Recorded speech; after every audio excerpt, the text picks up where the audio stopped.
je vous propose de continuer le voyage dans le pari, mais le pari gagnant, de la reuse economy, avec d'autant dans ce moment d'échange une vision très opérationnelle de qu'est-ce qui se passe en France aujourd'hui dans la reuse economy et qu'est-ce qui se passe en France et en Europe. Et puis ensuite, des acteurs clés, des acteurs de la grande consommation, du B2B, du B2C, qui vont venir illustrer et vous donner des clés très opérationnelles et très concrètes. Parce qu'au Salon de la Reuse Expo, comme chez Reset, on préfère les preuves d'amour, des grandes déclarations d'amour. Mais sans plus attendre, Monsieur le Président Sylvain Waserman, on ne présente pas l'ADEME. À ma gauche, Fabrice Bonifay, qu'on ne présente pas non plus. Mais tu reviendras sur toutes tes expériences. Je vous pose la question, un peu prude de fonderie. La reuse economy, c'est de la pensée magique pour vous? C'est-à-dire c'est très incantatoire, ça va arriver? C'est quelque chose de vraiment un modèle économique qui va tout réformer? C'est quoi la vision de l'ADEME, qui est quand même l'agence aujourd'hui, qui la pilote et qui la pourvoit beaucoup par ses études et cette vision un peu transversale qu'elle donne? Bonjour à toutes et à tous. Donc on entre dans le vif du sujet avec votre question, Géraldine. En fait, les sujets qu'on voit aujourd'hui, moi je suis très impressionné déjà par le nombre de personnes qui est aujourd'hui à cet événement, par le succès de cet événement. Il y avait le Festival de Cannes et le Salon de la Reuse Expo. Ça montre que, en réalité, le sujet est un sujet collectif d'actualité. Et j'ai envie de dire sur lequel on n'a pas toutes les réponses et on construit les réponses. Et il y a une caractéristique, moi, qui m'a frappé en arrivant à l'ADEME, c'est que la reuse economy, elle dépend beaucoup des acteurs du territoire. Vous avez des collectivités avec des acteurs économiques, avec l'ESS, avec une dynamique, avec des industriels sur des grands projets, avec une dynamique qui est très bottom-up, comme on dit, qui part du territoire et qui initie les projets. Et ça, déjà, je crois que c'est une première caractéristique. Ça veut dire que dans un moment où la régulation, je pense que la reuse economy, c'est un des domaines où la régulation, et Brice le disait tout à l'heure, a son rôle à jouer, en fixant des objectifs. Mais ce qui va fonctionner, c'est cette innovation, cette vitalité des territoires. Et nous, l'ADEME, on disait, on ne présente pas l'ADEME. Si, il faut présenter l'ADEME, parce que des fois, dans le débat public, les gens ne savent pas trop à quoi on sert. Mais le rôle de l'ADEME, en l'occurrence, c'est plutôt d'être aux côtés de ces acteurs du territoire qui créent la reuse economy par son quotidien. Et finalement, nous, on est aussi là pour poser un certain nombre de questions que, assez naturellement, les acteurs de la reuse economy se posent, mais qui nécessitent de prendre un pas de recul. On le dit souvent, mais un Français, c'est 11 millions de tonnes de matières premières importées par an. Donc ce qu'on achète, c'est 11 millions de tonnes de matières premières. Ce qui est colossal. On se rendait compte, 11 tonnes par Français, donc, excusez-moi, 11 tonnes par Français, ce qui doit donner pour 68 millions de Français à peu près 700 millions de tonnes de matières premières, 750 millions de tonnes de matières premières importées.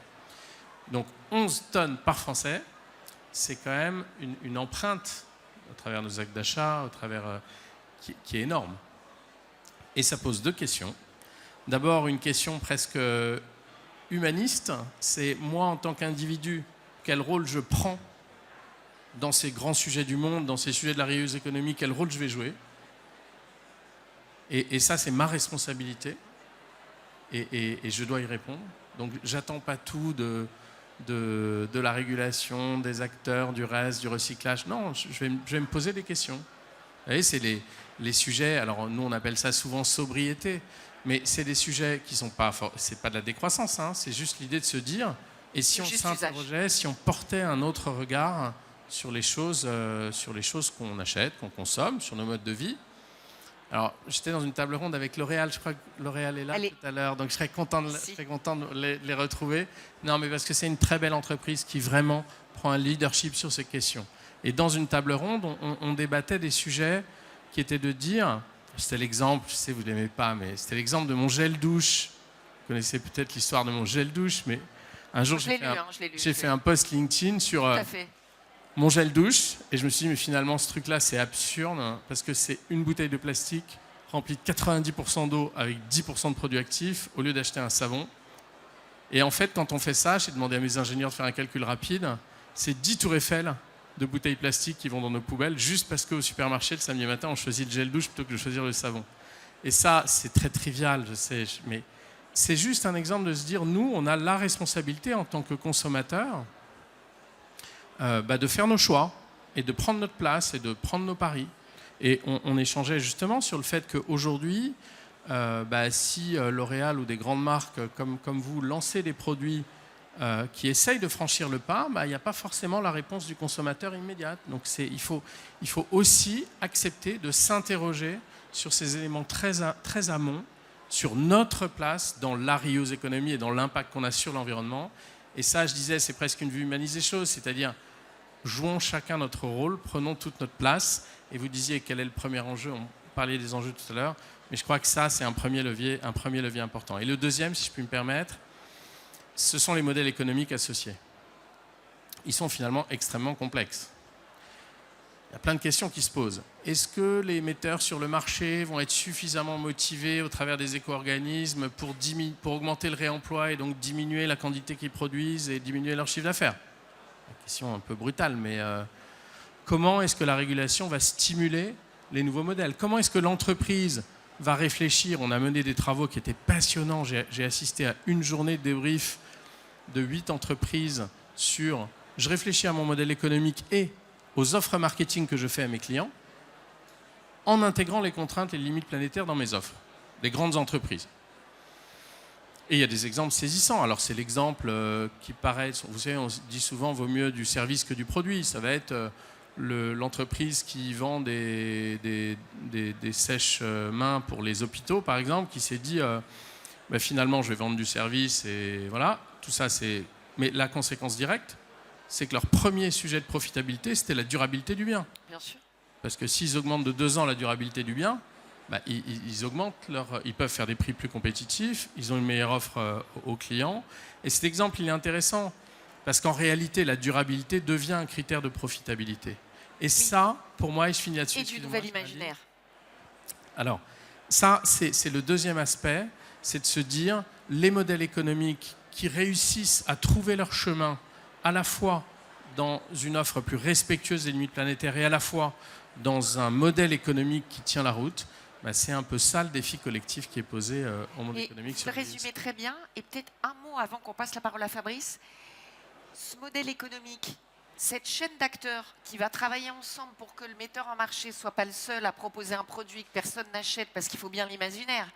Et comme depuis très longtemps, même avant les 30 Glorieuses, on a glorifié la propriété, pas l'usage, alors même que un patron du luxe que j'ai croisé me disait, Géraldine, le luxe c'est ce qui se répare, mais pourquoi est-ce que alors tout ne serait pas luxueux? C'est ça la reuse economy, c'est tout ce qui se répare.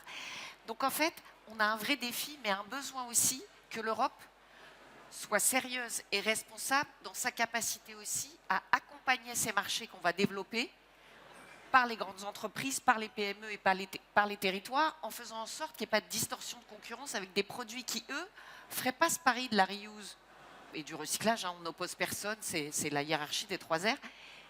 Peut-être que c'est une des grandes attentes du prochain rendez-vous européen.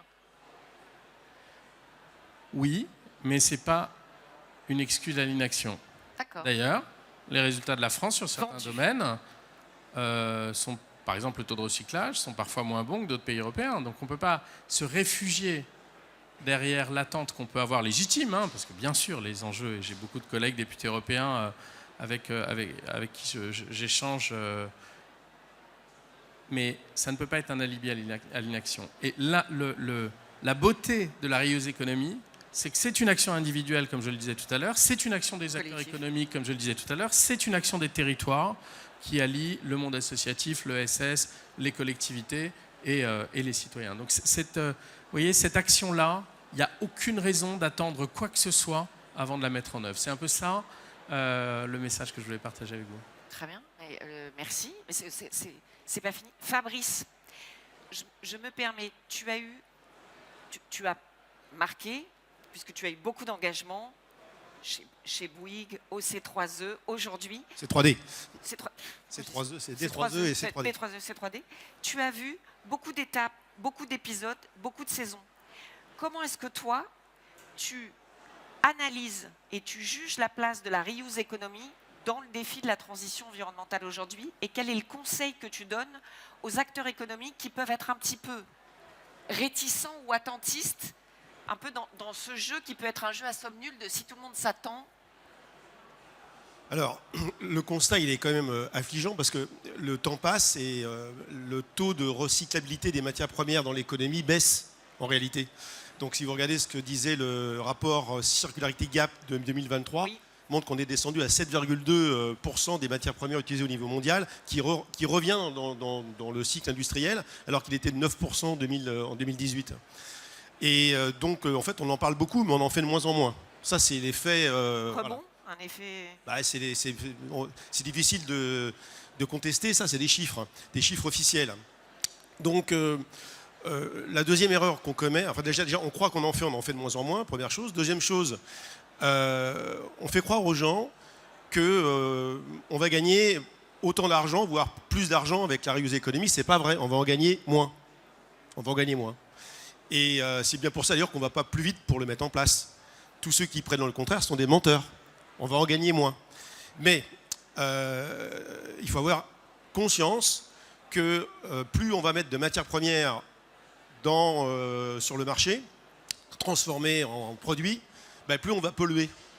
Et cette pollution, elle est payée par tout le monde, alors que le gain de l'achat et de la vente des produits, c'est capté que par très peu de parties prenantes qui sont les actionnaires. Donc en fait, on mutualise la pollution et on maximise les gains pour les industriels. Ça, c'est la vérité. Donc, c'est un coût énorme. C'est un coût énorme pour la société d'avoir tous ces microplastiques, d'avoir ces pollutions partout, dans l'air, dans les sols, dans l'eau surtout. On voit que maintenant, c'est devenu un enjeu de santé publique. Donc, la régulation ne va pas du tout assez loin sur la prolongation génocidaire de l'économie linéaire.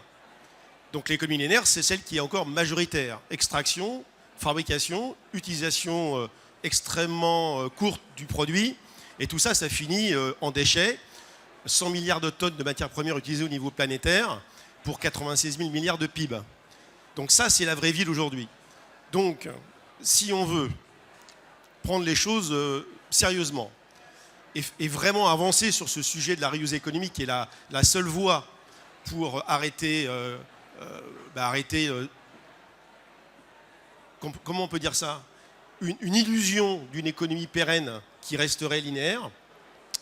On doit prendre beaucoup plus de mesures concernant l'interdiction, parce que rendre plus vert une économie circulaire qui ne devrait plus exister, Monsieur Weserman l'a évoqué, ça n'a aucun sens.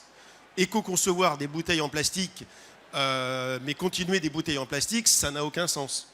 Donc on va avoir besoin de deux choses, de l'interdiction, beaucoup d'interdictions, parce que sinon on ne va pas y arriver, et on va avoir besoin aussi de promouvoir, au-delà de la reuse économie, l'économie de la fonctionnalité.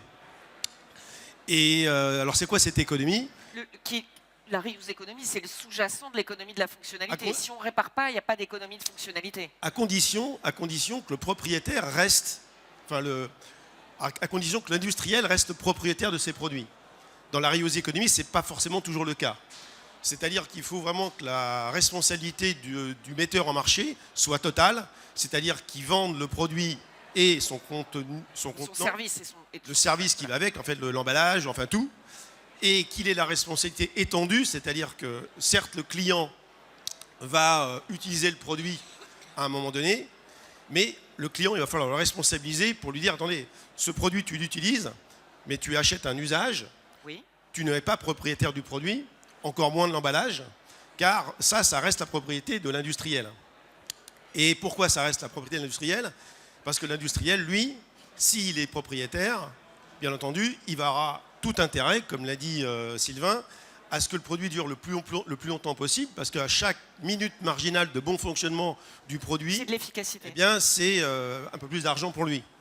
Et donc, on rentre dans le contraire de ce qu'on fait aujourd'hui. On passe de l'obsolescence programmée par le marketing, par la conception des produits, par la publicité, par tout ce que vous voulez, à la pérennité programmée, où là, l'industriel, il change complètement de logique.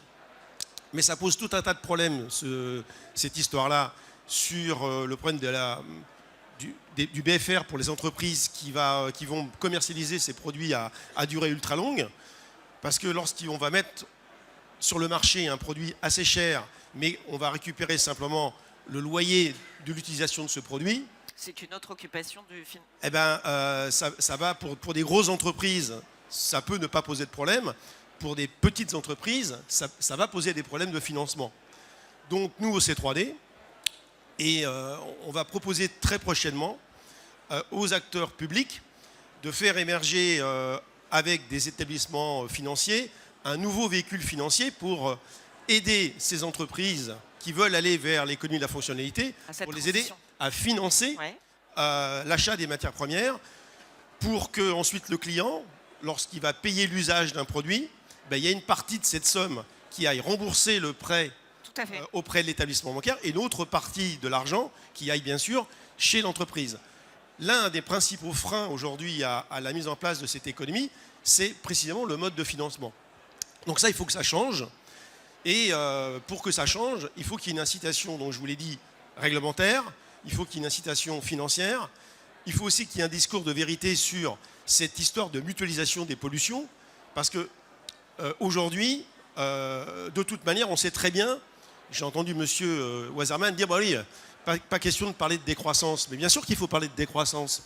Voilà, aujourd'hui, on a besoin de faire décroître les choses qui ne servent à rien pour maximiser les chances de garder l'essentiel.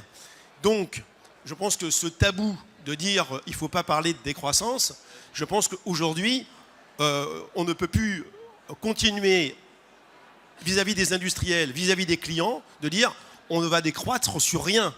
Alors, non, Fabrice, il y a du mauvais cholestérol qui va falloir faire décroître le plus vite possible, sinon on se berce d'illusions. Fabrice, ce que je vous propose, on voit qu'il y a des enjeux de terminologie, mais derrière les terminologies, quand on nomme les choses, on les fait vivre, on les fait exister. Donc, les acteurs économiques vont l'illustrer derrière. Est-ce qu'il faut parler d'une nouvelle valeur, d'une nouvelle durabilité, dire qu'il y a des KPIs de croissance qui sont bâtards, j'adhère. Mais par contre, le mot décroissance peut faire très peur et peut plutôt paralyser. Une réaction avant qu'on passe à l'illustration. Oui, une réaction très rapide, mais il faut distinguer, et je crois que c'est le cas dans vos propos, mais il faut distinguer, vous disiez tout à l'heure, on va gagner moins d'argent. En fait, les flux de rentabilité vont changer. Oui. Les modèles économiques vont changer. Et je regrette, dans la transition écologique, il y aura des perdants, il y aura des gagnants. Il faut assumer le fait qu'il y aura des perdants et qu'il y aura des gagnants. Mais ceux de la reuse économie seront les gagnants. Il faut assumer le fait aussi que on ne peut pas faire porter, ça c'est un sujet compliqué, mais on ne peut pas faire porter à la transition écologique la résolution de toutes les injustices du monde actuel. Parce que sinon le fardeau est tel que juste on n'y arrivera pas. Donc il faut trouver un juste chemin, à mon avis, il faut trouver un juste chemin là-dessus. Et le juste chemin, c'est de dire, il y aura des gagnants, il y aura des perdants. D'ailleurs, les économies d'énergie qu'on prônait au choc pétrolier, un jour je disais, quelqu'un qui n'aimait pas l'idée de sobriété, je dis, voilà, l'énergie, nous a montré l'exemple dans les années 70, et j'ai entendu personne me dire, ah mais c'est horrible pour notre PIB, on va gâcher moins d'énergie, donc on va diminuer le PIB. Bah oui, si tu fais des économies d'énergie, tu diminues le PIB. Donc on peut dire que c'est de la décroissance. Enfin, donc il faut trouver son chemin. Bien sûr, il y a des sujets sur lesquels il faut diminuer en valeur et d'autres sur lesquels il y a de la croissance de valeur. Mon point, c'est que si on explique que la solution est la décroissance, pour moi, je pense qu'on se trompe de combat. La solution, c'est d'autres modèles, et dans ces autres modèles, certains créent de la valeur, et du coup, double valeur, certains sont hors jeu. Et d'ailleurs, moi, ce qui me frappe depuis tout le débat, Trump, est-ce que la transition écologique, le backlash, etc., moi, ce qui me frappe, c'est que, là, je fais un tour de France du monde économique, c'est que les chefs d'entreprise comprennent parfaitement ça. C'est-à-dire que même ceux qui sont dans des situations en disant « bon, je suis obligé d'attendre un peu parce que la trésorerie, il y a trop d'incertitudes, etc. », il y en a très peu qui me disent « nous, c'est bon, là, c'est fini, on n'a plus besoin de se préoccuper de la décarbonation, de l'économie circulaire. » Ils sont là, les chefs d'entreprise, ils ont bien compris que c'est leur intérêt stratégique, et ces sujets-là se rapprochent du cœur des stratégies d'entreprise. Moi, je le vois à la fois sur des grands groupes, à la fois sur des PME, à la fois sur des ETI familiales qui, elles, ont à la fois la vocation de changer le modèle pour avoir moins d'impact, et à la fois le réalisme de se dire mais je ne peux pas rester dans le modèle actuel, fermer les yeux, mettre la tête dans le sable et attendre que ça passe. Donc voilà, moi mon point, c'est que sur ces sujets-là, il y aura des gagnants, il y aura des perdants. Il faut accepter ça, c'est-à-dire qu'il ne faut pas être dans un conservatisme des modèles économiques en place. Ça c'est pas possible en fait. Ça c'est pas possible. Il y a des modèles économiques qui vont exploser en vol, et c'est pas juste parce que le gouvernement prend un arrêté. C'est parce que les modèles économiques vont exploser, parce que les chaînes d'approvisionnement ne seront plus là, parce que le prix des matières premières qui deviennent des monopoles de la Chine, et ben, une fois que c'est un monopole, les prix sont bas, et puis après, quand c'est un monopole, ils réexplosent, ils nous ont fait le coup sur à peu près tout. Regardez le nickel qui fait faillite en Nouvelle-Calédonie. C'est certain que quand il n'y aura plus de nickel en dehors de la Chine, et ben, les prix du nickel vont réexploser. Donc les sources d'approvisionnement, les modèles, par la force des choses, vont se volatiliser. Donc les chefs d'entreprise aujourd'hui, pour beaucoup, ont très très bien intégré le fait que le monde dans 10 ans ne sera pas le monde d'aujourd'hui, et qu'ils ne peuvent pas mettre la tête dans le sable. Il faut qu'ils réinventent les modèles économiques et qu'on trouve le chemin d'une création de valeur dans des logiques de respect de l'environnement et qui en prennent compte réellement, à la fois dans l'éco-conception, à la fois dans les services et dans les offres qu'ils conçoivent. Merci. Le débat est ouvert, il peut continuer. Je vous remercie tous les deux pour cette expression de point de vue qui est au cœur des nouveaux modèles économiques. Nouveaux imaginaires, le modèle, est-ce qu'on parle d'une nouvelle durabilité, d'une décroissance? En tout cas, ce qui est clair, c'est que des choses vont exploser en vol et que d'autres vont se recomposer. Je vous propose qu'on les applaudisse et qu'on accueille ceux qui sont en train de recomposer. Merci Fabrice, merci Monsieur le Président. Merci à tous. Petit clin d'œil. C'est pas Bertrand Ziderski, mais on n'a pas perdu en change puisque c'est surprise. Guillaume. Mais moi, je suis chef du fan club des Girls Power, donc je suis ravie. Il en faut. Merci, voilà, merci. Jeunes gens, vous avez 30-40 minutes pour incarner ceux qui la font, la reuse economy, parce que le plus dur, c'est quand même d'ouvrir le capot du moteur et de s'y plonger et de voir ce qu'on fait. Donc, dans le désordre, je vous propose, je fais une petite tournée de questions, puis après, vous débattez. Et Célia, tu reviendras nous voir. Oui, je suis en retard. Très bien. Pauline, tu travailles chez Carrefour.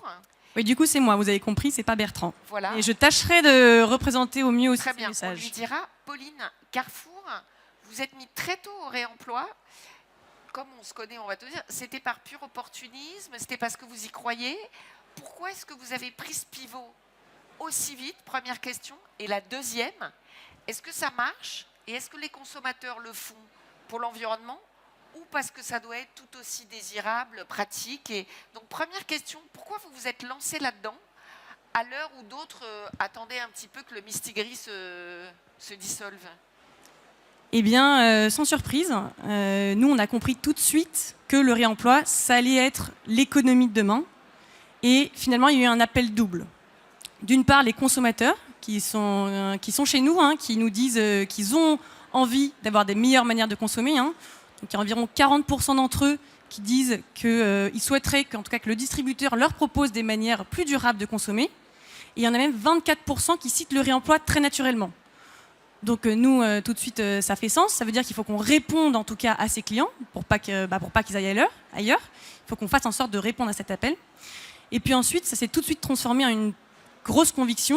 Donc on a fait en sorte de nous aussi de l'intégrer dans la manière dont on souhaitait vendre et distribuer des produits.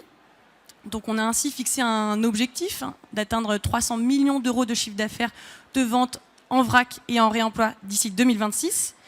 Ce qu'on remarque, c'est que vu que les consos... Par rapport à votre chiffre d'affaires global, en pourcentage, tu nous le donnerais? En pourcentage, ça reste encore en effet un faible pourcentage. Ce genre de questions à la distrib valeur. Ce qu'il faut se dire, c'est que cet objectif a déjà été rehaussé. Ça devait être 150 millions d'euros de chiffre d'affaires et finalement on l'a déjà rehaussé parce qu'en fait on arrive rapidement à atteindre ces objectifs, plus 31% d'augmentation entre 2022 et 2023. Donc ça montre que ça pousse, qu'il y a une demande. Et donc nous, notre job ensuite, c'est d'être très concret. Vous l'avez cité lors de la table ronde juste avant. Il faut qu'on soit très concret, qu'on ait des propositions à faire. Donc ça veut dire quoi, nous? Qu'il y ait un système logistique hyper performant et surtout qu'il y ait des produits qui soient en rayon. Et qui marche aussi bien que les autres. Et qui marche aussi La bien. reuse économie, ça doit être au même niveau qualitatif, au même niveau de désirabilité, avec la même perfection de la supply qu'on connaît bien entre industrie et distributeurs. Tout à fait. Donc ça va être tout notre job, c'est d'arriver typiquement à faire en sorte que le prix d'un produit consigné soit maximum égal à l'équivalent usage unique. Il faut qu'on fasse en sorte aussi que dans le look ou le visuel du produit, il donne envie. Donc je donne un exemple, certes il est tôt, mais il est très parlant. C'est cette bouteille de whisky avec cette petite collerette qui permet de rappeler au consommateur que l'emballage est consigné et qu'il faut le rapporter en magasin. Donc ça, nous, on y croit beaucoup. C'est de faire en sorte que, typiquement, sur des emballages iconiques, il y ait des messages qui rappellent au conso que l'emballage est consigné. Ce à quoi on croit aussi, c'est que l'économie du réemploi, ça demande certes des investissements très importants. Donc il faut du courage. Il y a la supply chain, il y a le lieu de lavage, il y a la standardisation. C'est énorme. Il y a la nouvelle traçabilité, on va y revenir avec Didier. Il y a le nouveau marquage, il y a c'est-à-dire que c'est pas juste je revisite le passé, c'est pas l'aspirine qu'on met au fond du verre et qui se met à faire des bulles. On parle bien du coût du réemploi. C'est pas neutre, hein, donc ça veut dire la collecte, le lavage, le tri, etc. Et donc on sait que pour que ça se mette en place, déjà il faut du courage. Il faut du courage aux entreprises pour faire en sorte de proposer des produits consignés. Donc je salue celles qui s'y engagent et qui sont à nos côtés depuis longtemps. Et puis surtout, il faut se dire que c'est des investissements aujourd'hui, mais qui vont porter leurs fruits dans plusieurs années. C'est pas du court terme. C'est une autre croissance et c'est un autre modèle de rentabilité et de valeur. Tout à fait. Donc il faut se dire que l'investissement, il ne va pas forcément payer tout de suite. Le conso, il ne va pas forcément se rendre compte en 3 mois que l'emballage consigné est juste là. Il faut du temps pour adapter. Et donc nous, on croit aussi très fortement à des économies d'échelle. Et c'est aussi le modèle reuse que Citeo est en train de monter, notamment avec des emballages standards. Donc ça veut dire des emballages qui vont être partagés entre plusieurs marques. Hein. Donc ça veut dire que votre bouteille de bière dans laquelle on met un certain type de bière, elle sera collectée, triée, lavée, et on mettra une autre bière à l'intérieur. Mais tout ça, ça permet de réduire les coûts du réemploi au total. Et donc nous, ça, on y croit fortement aussi. Et typiquement, ces emballages, ils vont ressembler à ça, donc des emballages Aircare qui vont être partagés. Et ça va permettre de faire, du coup, réduire ces coûts du réemploi et de faire en sorte qu'on ait de plus en plus d'acteurs qui rentrent Parce que le passage à l'échelle est clé, notamment parce que, et avec Célia l'a toujours porté haut et fort, s'il y a bien quelque chose qu'il faut toujours rappeler, c'est dans la reuse économie, il y a le mot économique et le réemploi, la réparation, le remanufacturing. Il faut qu'il y ait un passage à l'échelle. On ne fait pas juste un produit réparable ou rechargeable si c'est un produit de fond de rayon qui n'a pas de rotation. Dans ce cas-là, le bénéfice environnemental, il n'y en a pas. Donc il faut choisir ces bons combats et ces bonnes chaînes de valeur. Tout à fait. Et déjà, il faut peut-être choisir aussi ces bons produits au démarrage. Se dire qu'on va commencer peut-être avec des produits qui sont un peu marquants, un peu phares, pour faire en sorte que le consommateur il l'identifie clairement et qu'il se dise « Ah bah tiens, ça je la reconnais, je l'achète habituellement ». Du coup, ça va être plus facile de l'habituer à ce geste. Donc oui, en tout cas, c'est tout un système qu'il faut en effet changer. On réinvente une supply chain. Mais ce qu'il faut se dire aussi, c'est que le réemploi, c'est un complément indispensable à la sobriété et au recyclage. Ah, donc, le réemploi, on en a besoin. Mais je crois qu'ici, dans ce salon, et Célia me le redisait la semaine dernière, et je crois qu'on est tout à fait alignés, c'est qu'il faut chasser en meute. Dans la transition environnementale, il n'y a pas de one size fits all, donc il faut un peu de sobriété avec des beaux imaginaires, du réemploi, de la réparation, du recyclage. En fait, il faut les trois parce que tout ne va pas pour tout. Et d'ailleurs, excellente transition parce que Élodie, merci d'être là encore. On ne va pas parler que de jet de douche. L'Oréal, je ne présenterai pas L'Oréal, mais je suis ravie de t'avoir. Le secteur de la cosmétique et L'Oréal, vous avez vous aussi, et on a de la chance, vous avez été très en avance, avec toujours cette lucidité, cette volonté, cette énergie qui vous caractérise, pour faire du réemploi, mais le distinguer, c'est-à-dire les mêmes gammes de produits. Il y a des cas où c'était de la recharge, d'autres c'est du réemploi. Vous avez fait beaucoup de choses. Est-ce que tu peux nous raconter, le consommateur, il suit ou c'est de la dissonance cognitive? Et comment on fait pour faire les switches d'investissement? Parce que sans taquinerie, quand on est L'Oréal, on se dit, bon d'accord, ils vont pouvoir financer les transitions d'infrastructures, mais qu'est-ce qu'on fait quand on est l'acteur intermédiaire, voire la PME? Est-ce qu'il n'y a pas une barrière à l'entrée dans la reuse économie? Voilà, il y a beaucoup de questions dans ta question. Pardon. Non, mais je dirais, pour revenir un petit peu sur ce qui a été dit, en fait, nous, pourquoi on s'est lancé dans le réemploi? Déjà parce qu'on n'a pas le choix, en fait. On a vraiment pris conscience, nous, toute notre réflexion, elle repose sur le principe des limites planétaires. Donc effectivement, l'effondrement des ressources, on en a pleinement conscience.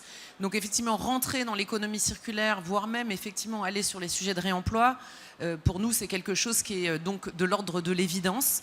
Après, on est dans une industrie, la cosmétique, où c'est compliqué, puisque justement, nous, l'économie de la fonctionnalité, c'est un peu complexe pour nous, parce que voilà, un parfum, au bout d'un mois, il est terminé. Un gel douche pour une famille de 4, au bout de 3 jours, il est terminé. C'est pas les Un savon est un peu plus durable, mais bon, le shampoing, c'est pareil, etc. Donc en gros, on a 2 manières d'adresser le réemploi aujourd'hui chez L'Oréal. La première qui est, je dirais, le plus répandu, qui est le sujet de la recharge. Donc nous, on propose aujourd'hui des recharges sur la plupart de nos catégories de produits. Donc évidemment les parfums, les shampoings, les gels douche, mais aussi le maquillage, le soin de la peau qui sont arrivés un peu plus tard. Et là, effectivement, sur ce sujet de la recharge, en fait, on s'est planté au début, parce qu'on a cru qu'il suffisait de mettre nos top références rechargeables et que ça allait se vendre tout seul. Et en fait, on a eu, après une petite gueule de bois de 2 ans, on a refait un peu nos maths, on s'est reposé, on a interrogé le consommateur, on a interrogé nos clients aussi. Et en fait, on s'est aussi beaucoup appuyé sur ce que porte François Gémen du GIEC, qui est le sujet des co-bénéfices. Voilà, la condition planète, en fait, malheureusement, même dans un pays comme la France, elle est nécessaire, mais elle n'est pas suffisante. Il faut qu'on aille chercher autre chose. Donc évidemment, il y a le prix.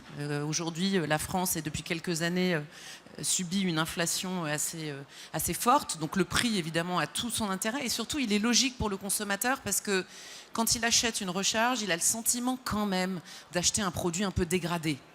C'est vrai, en général, c'est, tu sais, des plastiques souples, des éco-pouches, ou même en parfum, nous on a des recharges qui sont des tubes en verre complètement standards, donc qui n'ont rien à voir avec le flacon d'origine, qui lui est un très bel objet. Il faut un autre narratif. Donc effectivement, le prix, il faut de l'offre aussi. Nous on était arrivés un peu la bouche en cœur avec 3 références par franchise, en fait ça marche pas. Il faut que ce soit pratique, et puis évidemment, il faut que ce soit désirable, et ça c'est toute la force aussi du modèle publicitaire L'Oréal, qui doit porter ce geste comme un nouveau normal, voire même quelque chose de désirable. Et puis après, la deuxième manière qu'on a d'aborder le réemploi, là c'est plus sur le parfum, c'est la recharge en magasin. Donc je viens avec mon flacon. Donc ça, c'est un partenariat qu'on a développé avec un de nos clients qui est donc Sephora, dans lequel, donc, dans 5 de leurs magasins, vous avez des murs de fontaines sur lesquels vous pouvez retrouver les grands piliers en fait, du marché du parfum chez L'Oréal. Donc La Vie est belle, Libre de Saint-Laurent, Armanici, etc. Parce qu'il faut quand même des grosses rotations pour que ça fonctionne d'un point de vue économique et écologique. Et donc là, vous revenez avec votre flacon, et là, sur le parfum, ça fonctionne bien. Ce sujet du vrac, sur les autres catégories de produits, pour l'instant, nous, on n'a pas trouvé la solution. Plus compliqué. Ma petite question économique. Qu'est-ce qu'on fait quand on n'est pas L'Oréal? Parce que la reuse économie, comme tu viens de le dire, c'est changer des conditionnements, des chaînes de livraison, de la chaîne de valeur, réajouter du nettoyage. Je rappelle à tout le monde que quand, je le sais parce que Risset y avait travaillé, quand il y a 2-3 ans, on a systématisé les emballages standards et qu'on a voulu se mettre à nettoyer, les machines à laver pour nettoyer ne nettoyaient que les bouteilles d'eau pour livrer les restaurateurs. C'est-à-dire, il n'y avait aucune machine de nettoyage qui nettoyait du gras, du salé, du sucré, je te confirme, de la cosmétique. Parce que... Donc il a fallu réinventer la machine à laver, le protocole. Donc c'est pas... Voilà, la reuse économie, c'est le chemin d'avenir, mais ce chemin, il faut le planifier. Enfin, moi, j'ai pas honte du mot planification, qui d'ailleurs peut être porté par les acteurs économiques. Donc, comment on fait? On a parlé de CAPEX tout à l'heure, pour les financer, ces CAPEX. Est-ce qu'il y a quelque chose à faire, peut-être au niveau des branches, au niveau de fonds d'amorçage étatique, pour les gens qui n'auraient pas les épaules comme L'Oréal? Bon, alors, on a les épaules, mais enfin, c'est vrai que ça coûte énormément d'argent. C'est un vrai sujet. Là, je rejoins ce que disait Fabrice. Effectivement, pour l'instant, ce n'est pas un sujet de profitabilité pour L'Oréal. Pas du tout. Alors, comment on fait? Moi, je pense que bosser en coalition aussi, c'est quelque chose qui est assez intéressant. Donc, nous, on a rejoint 2 coalitions qui sont portées par Circulaire, où on teste en fait des modèles de consigne. Alors là, plus comme tu l'évoquais, sur du soin de la peau. Et là, alors on est dans l'enfer du lavage. Alors là, je te rejoins, c'est un enfer sur le soin de la peau. En pharmacie et dans le sélectif. On est même avec 2 partenaires, avec Sephora et Nocibé. Et donc, effectivement, le fait d'être en coalition te permet quand même d'absorber le choc de certains financements. Donc ça, moi, j'y crois pas mal. Et c'est là que tu peux introduire justement des PME, des ETI françaises qui, elles, vont t'accompagner à un moment de la chaîne, notamment le lavage, où tu n'es pas sur des gros faiseurs en réalité. Donc voilà, c'est plutôt comme ça qu'on le teste. Je pense que c'est important de l'entendre de la bouche d'industriels et de distributeurs. Et moi, j'ai eu le plaisir de vous accompagner chacun dans des projets où, effectivement, le sujet de la transition environnementale, bien sûr, vous avez des concurrents, bien sûr, vous êtes dans une chaîne de valeur, mais vous faites beaucoup de choses ensemble sur ces standards, sur ces chaînes de valeur, sur des recherches matériaux. Et c'est certainement ça que le président de l'ADEME, Sylvain, voulait bien en disant, il y a des modèles qui éclatent, qui se recomposent, et celui de cette nouvelle collaboration se recompose parce que vous allez l'illustrer aussi, et je veux bien comme ça qu'on se passe le sujet du collectif, parce que chez EDF, vous avez beaucoup d'assets avec des matières, avec des matériaux. Et financiers et industriels, ouais. Je pensais à ceux industriels, notamment. Vous avez mis en place une plateforme interne de réemploi sur vraiment du pont-leveur, du quai, voilà, des grosses des vis. Des vis. Donc, 18 tonnes de vis sous contrôle EVA de notre centrale nucléaire de Fessenheim, parce que quand même.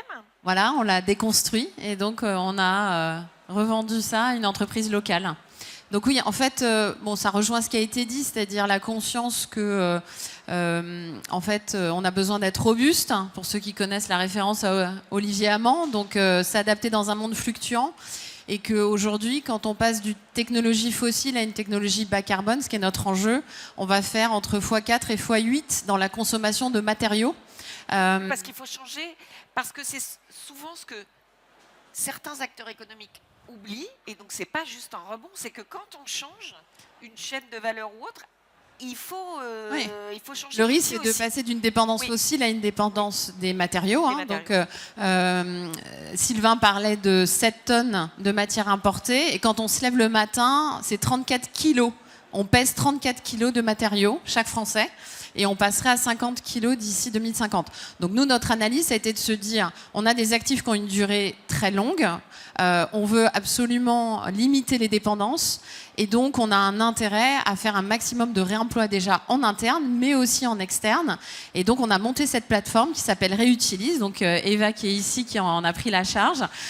Et aujourd'hui, c'est vraiment quelque chose qui est intéressant, bien sûr, à notre échelle, mais son vrai impact, c'est le collectif, c'est ce que vous disiez. Et donc, on est très content d'être ici parce qu'on va rencontrer, pour la première fois, on est 8-9 entreprises, on va se voir ici, aujourd'hui, voilà, SNCF, Equance, etc. Donc des gros industriels qui vont utiliser cette plateforme pour essayer de faire écosystème. Parce qu'en fait, on ne sera pas à l'échelle si on est tout seul dans cette vision de réemploi industriel. Mais c'est ça, quand on a préparé cette table ronde qui était vraiment, je crois, le sésame, c'est vous le faites, mais vous l'expliquez très bien. J'ai besoin que ça se pollinise, c'est-à-dire qu'il faut que d'autres acteurs, exactement, ça peut être Orange, ça peut être les acteurs qui ont aussi ces assets, qu'on pourrait mutualiser, faire des plateformes ensemble et développer les métiers aussi du remanufacturing. Et sortir des silos, parce qu'en fait, il y a déjà des plateformes qui existent sur un certain nombre de domaines, mais qui sont très silotées par produit. Et donc, l'idée, c'est vraiment d'avoir une vision beaucoup plus large au niveau industriel et de pouvoir effectivement standardiser, ça a été beaucoup dit, mais standardiser au maximum pour faire en sorte qu'on sorte des freins qui peuvent être des freins des enjeux de garantie, des enjeux juridiques, contractuels. On en a parlé, tout ça, il faut absolument briser, en fait, ces freins de façon collective. Parce que la reuse économie, c'est aussi quand on remanufacture un produit ou qu'on nettoie ou qu'on reconditionne, il y a tout le sujet de vérifier la qualité, exactement, la sécurité, le modèle d'assurance lui aussi doit suivre, le modèle contractuel. Donc ces coalitions d'entreprises aujourd'hui travaillent à l'échelle sur de multiples sujets. Il y a la matière, mais il y a aussi le contrat juridique. Voilà, il y a donc aussi ce que dit comment est-ce Eva, j'assure chez quelque nous, chose qui a c'est été reconditionné. sauver des ressources, ça demande des ressources. Oui. Donc il faut quand même effectivement mettre Merci au pour début. le slogan. Mais c'est vrai, en fait, il y a besoin au début d'investir, que ce soit financièrement ou humainement. Il y a de la transformation et il y a bien sûr faire en sorte que c'est ce que fait l'équipe avec Eva, c'est d'aller sur tous les sites pour vraiment expliquer à quoi ça sert. Et à la fin, la performance, c'est à la fois bien sûr le fait d'économiser des matières, mais c'est aussi faire des renoncements, faire de la low-tech, parce que quand on est une entreprise comme nous, où il y a beaucoup d'ingénieurs, on a tendance à vouloir faire des robinets en or qui brillent, et que finalement on peut faire des choses peut-être plus simples, qui se réparent, et qui sont à la fin moins chères en entretien et plus durables. Donc c'est aussi un changement de mentalité pour les salariés. Oui, mais c'est aussi requalifier quel est le besoin à l'origine. Exactement. Parce que low-tech, ça peut faire moins rêver, mais c'est juste quelle est requalifier Oui, le besoin la transition essentiel. environnementale, Exactement. c'est requalifier quel est le vrai besoin en ressources. Le vrai besoin, Fabrice Bonifay m'avait bluffé une des fois où il m'avait raconté, mais j'espère que je ne dis pas de choses irracontables, c'est qu'on a tous des abonnements téléphoniques avec des tonnes de gigas disponibles qu'on n'utilise jamais. Sauf qu'au bout d'un moment, il y a un tuyau qu'on a fait Bien sûr. pour une bande passante qui est colossale, alors qu'on n'a pas tous besoin de ce Pentium-là ou de ce... Donc, Et c'est pareil pour l'électricité aussi. Hein. non, mais parce qu'il faut donc arriver à prototyper, et je pense qu'on a tous vu, moi qui accompagne plutôt beaucoup de secteurs, c'est que les acteurs font souvent des choix de ressources et de fonctionnalités avec de la chimie dont ils n'ont pas besoin. C'est-à-dire que tout le monde n'a pas besoin de choses hyper complexes et revenir un petit peu à ses besoins fondamentaux. Faire coalition, se partager de la donnée. Didier, et c'est le moment où il fallait que GS1 soit sur scène parce que depuis 2 heures, on a parlé et tous les acteurs l'ont dit, on a beaucoup parlé de KPIs, de composition de produits, de traçabilité, de se partager de l'information, d'un jeu collectif. Tu peux bien sûr représenter ce qu'est GS1, mais je pense que tout le monde le sait. Merci d'être là. Est-ce que tu peux nous parler des besoins de data, de partage de la data, de reporting et de traçabilité dont a besoin la reuse economy pour passer à l'échelle? Alors un petit mot d'abord sur GS1 France. Bien on est sûr. un organisme de standardisation. On est aussi une plateforme de collaboration et on a beaucoup parlé de collaboration aujourd'hui. Notre cœur de métier, c'est la donnée produit standardisée et c'est un élément absolument essentiel pour mettre en place non seulement les modèles dont on a entendu parler aujourd'hui, mais aussi de faire passer ces modèles à l'échelle. Et c'est l'éclairage que j'aimerais apporter aujourd'hui parce que ça me fait très plaisir de voir chez Carrefour, chez L'Oréal, à la EDF et dans de très nombreuses sociétés que nous accompagnons. On a 58 000 adhérents en France. On voit apparaître des modèles qui se mettent en place, des modèles assez complexes puisqu'ils font intervenir un certain nombre d'intervenants, des modèles complexes parce que pas forcément viables encore. Et donc l'idée, je crois que le défi qu'on a tous, c'est comment dans les années à venir on va passer à l'échelle et comment la donnée produit peut nous aider et la collaboration. Alors nous, on est convaincus qu'au-delà pour commencer, il faut évidemment une bonne offre, il faut une volonté. On l'a entendu dans tous les exemples qu'on a. Pour passer à l'échelle, il faut ensuite une collaboration renforcée au sein de tous ces écosystèmes qui se mettent en place. Certains écosystèmes qui sont nouveaux, qui n'existaient pas dans une économie dite linéaire, notamment toutes les boucles de reuse qu'on voit apparaître ici et là. Et puis, il faut aussi une donnée produit enrichie. Alors, on a tendance à l'oublier, mais si on veut vraiment passer à l'échelle, il faut développer ensemble ce qu'on appellerait un langage commun de l'économie du reuse, du réemploi, c'est-à-dire une donnée produit qui doit être de confiance, qui doit être interopérable pour qu'elle puisse être partagée par nous tous et qui permette ensuite d'être partagée par l'ensemble des intervenants dans le monde du reuse.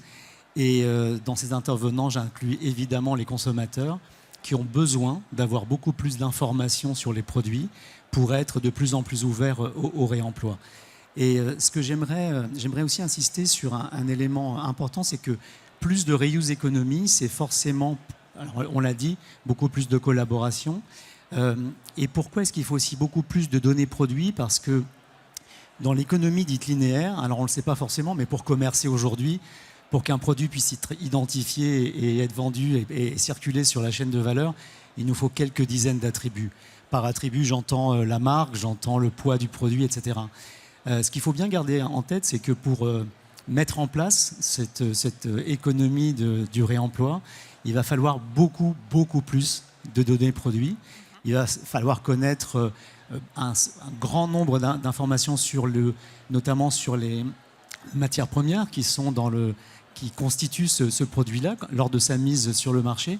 Mais il faut aussi garder en tête qu'avec la réglementation européenne et française aussi, tout à fait, on va devoir suivre ce produit sur l'ensemble, sur son cycle de vie ou sur ses cycles de vie, puisqu'on espère que ces produits en auront plusieurs. Ça veut dire qu'il va falloir capturer de l'information sur ce reconditionnement, qu'est-ce qui a été reconditionné, par qui, à quel moment, est-ce qu'il a déjà été reconditionné auparavant. Donc ça nous ouvre un horizon complètement différent de ce qui existe aujourd'hui. Là encore, il va falloir beaucoup plus de collaboration. Et justement, GS1, notre cœur de métier, c'est de mettre autour de la table les intervenants de l'économie circulaire et l'économie du réemploi pour définir leurs problématiques.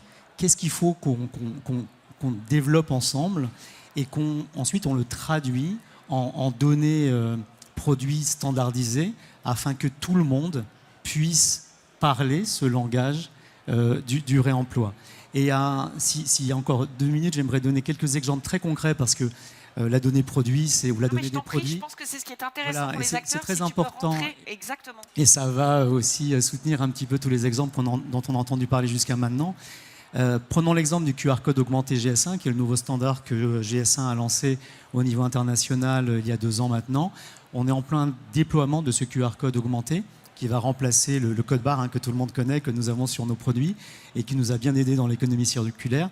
Et une des raisons pour lesquelles on accélère ce déploiement, c'est parce que précisément le QR code augmenté permet de capturer plus d'informations. Il permet de partager cette information avec l'ensemble des acteurs, notamment avec les consommateurs qui peuvent avoir accès à plus d'informations produits avec un simple scan et qui va permettre donc de passer à l'échelle parce qu'il va permettre de mieux tracer les produits sur lesquels il sera posé. Au sein de GS1, un deuxième exemple, on a créé il y a plus d'1 an maintenant une communauté d'intérêt qu'on a appelée Impact pour réduire l'impact environnemental des emballages. Alors, il y a toute une série d'initiatives que nous faisons ensemble. On est plus de 100 intervenants de différents horizons, des éco-organismes, des marques, etc. On travaille par exemple sur un modèle de traçabilité unifiée pour le réemploi des emballages, c'est absolument clé. On a beau tous faire beaucoup d'efforts et mettre le bon shampoing dans la bonne poubelle, si à la fin sur la ligne de tri, ce produit ne peut pas être reconnu, grâce à un standard, là encore, eh bien, ce sera beaucoup de travail qui n'aura pas servi à grand-chose. Donc on travaille aussi sur des marqueurs traçables invisibles qui permettent de reconnaître le type de plastique, par exemple, de ce shampoing. Et qui est un sujet, le sujet de la traçabilité, il est multiple, parce que il y a des couches dans cet enjeu de partager de la donnée. Il y a la matière et la chimie. Il y a ensuite, qu'est-ce qu'on fait pour le reconnaître? Est-ce que c'est un petit bout de fil qu'on met dans un textile? Est-ce que c'est un watermark? Ensuite, il y a la manière dont on l'exprime sur le plan informatique. Où est-ce qu'on met la machine dans le centre de tri? Ensuite, qu'est-ce qu'on fait comme plateforme? Est-ce qu'elle est en push? Donc, c'est des gros sujets de la reuse économie que vous portez en faisant en sorte que les acteurs bâtissent ensemble des fondations solides pour avoir des outils de convergence, parce que sinon, en fait, s'il n'y a pas un Internet protocole de la reuse économie, ça va être très difficile. Non, absolument. Et n'oublions pas que la donnée produit permettra également de développer des modèles qui seront viables économiquement. Il faut que chaque intervenant, et que chaque intervenant sur la chaîne de valeur puisse aussi trouver son compte. Et le dernier exemple, je sais qu'il y aura une table ronde tout à l'heure, donc je vais juste dévoiler pour tout à l'heure, mais on va beaucoup parler du passeport digital des produits, ou DPP, Digital Product Passport, pour ceux qui le connaissent en anglais. Ça va véritablement révolutionner le monde de la data, puisque la réglementation européenne, en 2 mots, va demander dans les années à venir et sur un très grand nombre de produits, que ce produit soit suivi dès sa mise sur le marché Donc on devra non seulement savoir tout ce qui s'est passé, tout ce qui est contenu dans ce produit, mais on devra aussi le suivre tout au long de son cycle de vie ou de ses cycles de vie. Donc ça va véritablement révolutionner notre façon de réemployer, de réutiliser ces produits. Ouais, et voilà, je sais qu'il y a les une parcours table marketing ronde. et les modèles d'affaires, parce que de toute façon, si on ne sait pas ce qu'il y a dans le produit, pas d'avenir. Exactement. Je vous propose, s'il y a une ou deux questions dans la salle, on va les prendre, parce que je vais me faire gronder sinon. Mais je veux bien qu'on fasse, on n'est pas chez Mireille Dumas, mais je veux bien quand même, parce que je vous remercie, vous avez tous été très sincères et très énergiques et vous avez dit les choses. Si vous aviez une baguette magique, en fait, qu'est-ce qui vous manque aujourd'hui dans vos activités pour un peu, comme ça, surmonter? Est-ce qu'il y a quelque chose que vous souhaitez au quotidien dans la distrib, dans la cosmétique, chez EDF et chez GS1? Et vous avez le droit d'être espiègle, rien ne me choquera, ni la salle d'ailleurs. Non, moi je dirais de la patience, en fait. Moi, je pense que c'est ça qui nous tue un peu, et je dirais particulièrement dans les FMCG. Je pense que nous, comme nos clients, donc comme Carrefour, comme Intermarché, comme Système U et consorts, il faut qu'on soit hyper patient, parce que le consommateur, il va mettre un tout petit peu de temps quand même à s'emparer de ces nouveaux gestes. Et je trouve qu'on n'est pas assez patient aujourd'hui. Et même chez nous, chez L'Oréal. Oui, parce qu'un nouvel imaginaire, justement, il faut le planter, il faut l'arroser. C'est des changements d'usage assez fondamentaux. Je reviens sur ce que disait le président de l'ADEME, mais en fait, c'est pas si simple de passer du gel douce au savon, en fait. Pas du tout. C'est pas du tout le même usage, c'est pas la même praticité, il n'y a pas le même plaisir. Le gel douche, ils sont pensés pour bloomer sous la douche, donc on a un super parfum qui envahit la salle de bain. Enfin, je veux dire, on a pensé les choses de manière sympa. Et donc revenir sur ces nouveaux gestes, nous aussi, il faut qu'on retravaille le savon, il faut qu'on revoie sa composition. Exactement, il faut lui rendre aussi ces mêmes qualités d'usage. Oui. Et puis, encore une fois, quand bien même on y arrive, il faut laisser le temps au consommateur de s'en emparer et de s'y... De la patience pour ce changement de modèle. Merci. Alors, en effet, je pense qu'il faut de la patience, mais je l'ai dit, je pense qu'il faut du courage aussi, parce qu'il faut se lancer. Il faut se lancer. Nous, aujourd'hui, les magasins et les clients, ils nous disent l'assortiment de produits consignés, il n'est pas assez important. On a besoin de plus. On veut faire nos courses de produits consignés, mais on a besoin de retrouver notre shampoing, notre eau, notre jus, etc. Donc moi, je demanderais un peu plus de courage de la part de tous. Hein. Mais aujourd'hui, il y a des systèmes qui existent. Tu veux dire que pas assez de références aujourd'hui, c'est-à-dire paradoxalement, toi, tu dis il faudrait augmenter le nombre de références et il faut un peu plus de... Oui. Nous, l'assortiment, aujourd'hui, on a une trentaine de références consignées chez Carrefour.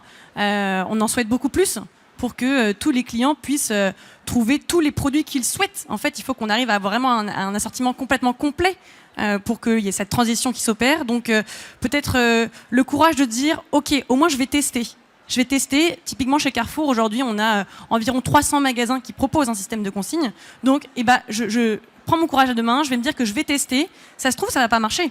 Mais au moins, j'aurai testé, j'aurai des retours. Je sais si mes produits ils ont été déposés dans les machines. Qu'est-ce que les clients me disent. Donc, je pense qu'il faut se lancer. Aujourd'hui, il y a un peu un momentum dans la reuse economy. L'expérimentation de Citeo va le prouver aussi. Mais donc, voilà, je pense qu'il faut qu'on se lance collectivement. Évidemment, ça prend du temps. Il faut de la patience aussi pour faire en sorte que tout ça existe. Mais voilà, il y a certaines bases solides qui permettent à chacun en tout cas de se dire je vais tester et je vais voir si ça fonctionne. Je suis ravie quand j'arrive à aligner l'industrie et le commerce. Ça me fait toujours plaisir. Nous aussi, on est ravis. Voilà. On devrait se voir plus souvent. Un peu, parce que c'est pas que du B2C, le réemploi et la reuse economy, on en a beaucoup parlé avec Célia. C'est beaucoup des chaînes de valeur B2B. Tiens, d'ailleurs, en parlant, vos meubles de display pour les têtes de gondole, je pense qu'ils pourraient être réemployés. On a une piste. Très bien.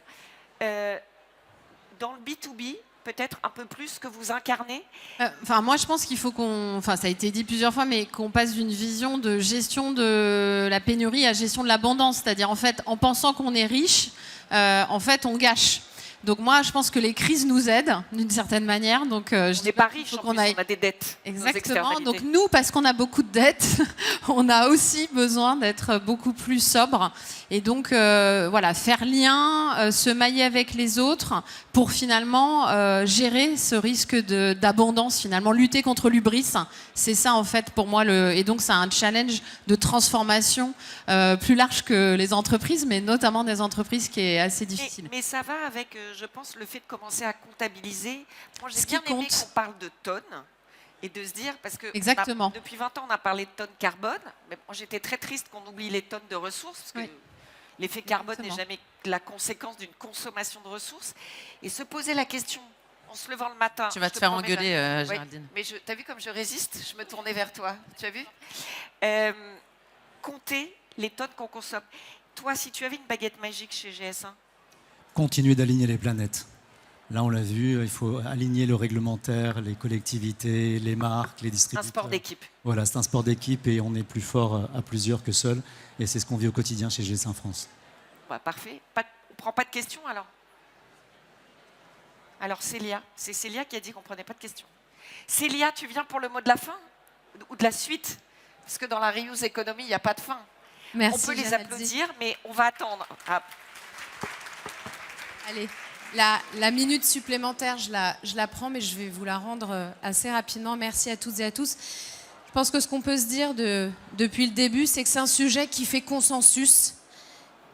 Et ça, c'est assez fort, que ce soit d'un point de vue politique, industriel, économique, B2B, B2C. Pourquoi? Parce qu'en fait, c'est notre sésame pour l'avenir, parce qu'on n'a pas de chance. On n'a peut-être pas de métaux critiques ici en Europe, ou en tout cas très peu sous nos pieds, mais parce qu'on les a déjà dans nos mains. Et on les a dans nos mains parce qu'il faut les réemployer, les réparer, les reconditionner pour les extraire. Et ce qu'on a vu là, à travers des exemples, côté industrie, côté consommateur, c'est qu'on doit maintenant tous y aller. On doit absolument accélérer parce qu'on est tous concernés, tous les secteurs. Et ce qu'on vous invite aujourd'hui à le faire, et j'invite mes intervenants, je n'ai pas eu le temps de vous prévenir avant, mais je vous invite à prendre votre téléphone, à scanner ce QR code. Didier a parlé de la donnée. Effectivement, nous devons co-construire un espace européen de la donnée sécurisée pour développer en fait toute cette économie du réemploi, de la réparation dans tous les différents secteurs. Je vous appelle tous et tous, maintenant que vous êtes là, vous avez fait le premier pas de vous déplacer. Scannez ce QR code, rejoignez le mouvement, restons connectés et signez vous aussi avec nous l'appel de Paris qui est lancé ici ce matin avec vous pour la reuse economy. Merci à toutes et à tous. Merci, Merci Célia. Géraldine.